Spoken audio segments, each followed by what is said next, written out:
Once upon a time, a humble farmer named Jabari lived in a quiet village nestled between rolling green hills. He was a hard-working man who toiled from dawn to dusk, caring for his crops and livestock with care. Though he was not wealthy, he had enough to feed his family and share a little with those in need. Not far from Jabari's farm, deep in the thick forest, lived a cunning and greedy hyena named Keto. Unlike the other animals, who hunted when hungry and rested when full, Keto was never satisfied. His belly always growled for more, and his eyes gleamed with endless greed. One evening, as Jabari was finishing his work, Keto crept to the edge of the farm, sniffing the air. The scent of fresh meat from the farmer's cooking filled his nostrils. His mouth watered, and his greedy mind hatched a plan. That night, under the moon's pale light, Keto sneaked into the farmer's barn and stole a fat goat. He devoured it in the darkness, licking his lips in delight. But instead of feeling full, his hunger for more only grew stronger. The following night, he returned and stole another goat. Each time, he thought, one more won't hurt. The farmer has plenty. Jabari soon noticed his goats disappearing. At first, he thought it was a simple miscount, but as the days passed, he realized something was wrong. "This must be the work of a thief," he murmured, narrowing his eyes. Determined to catch the culprit, he devised a clever plan.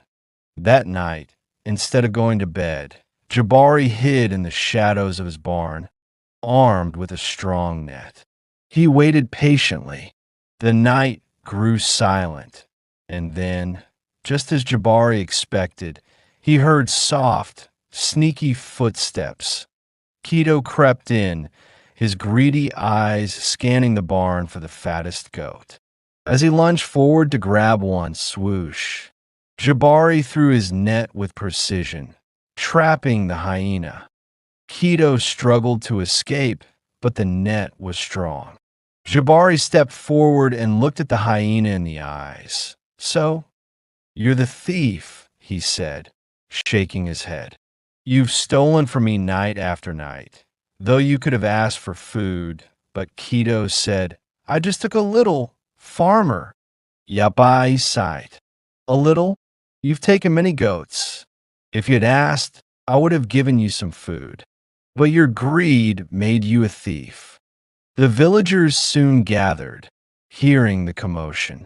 They were furious when they saw the criminal. "Punish him," they shouted, but Jabari held up his hand. "No, I have a better idea." He turned to Keto. "Since you love food so much, I will teach you a lesson you'll never forget." He tied a rope around the hyena's neck, not too tightly, and led him to the village square. There, he placed a giant sack of food in front of him. "This is yours," Jabari announced. "But there's one condition. You must eat it all in one sitting." Keto's eyes lit up. He had never seen so much food before. Without thinking, he ate and ate, faster and faster. As the villagers watched in silence, take tea first, he felt powerful, his stomach growing round with each bite. But soon his body began to protest. His belly stretched painfully, and he groaned. Yet he could not stop because his greed wouldn't let him stop. By the time he was halfway through, his legs started shaking and his breaths came in gasps. The farmer only crossed his arms and said, "You must finish it all." Keto moaned, but he kept eating.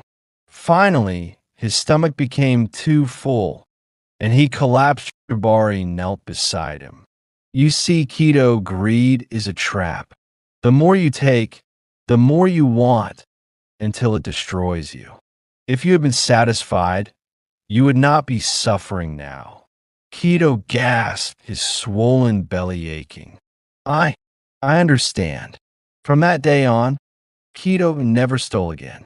He learned that greed leads to ruin and that it is better to ask and be content than to take and suffer. And so, the tale of the greedy hyena and the wise farmer was passed down for generations, a timeless lesson in the dangers of greed.